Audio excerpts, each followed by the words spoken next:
কাজ করে। মসজিদে কোনো কিছুই হবে না, আমরা যা কিছু করবো মসজিদের বাইরে।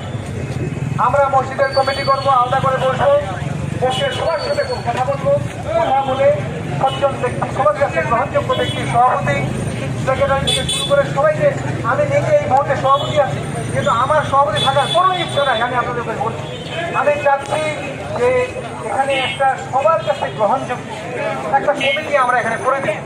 এই জন্য আপনাদের ধৈর্য ধরতে হবে, কিন্তু কোনো ক্রমে যারা গত কমিটিতে যারা নানক সাহেবের, আসিফের, বজলু ভাইয়ের সত্য সারা যারা কমিটি করেছে, যাদের সাথে কমিটি ছিল, এই ধরনের ফেসিবাদের কাউকে আমরা এই কমিটি থাকতে দিব না।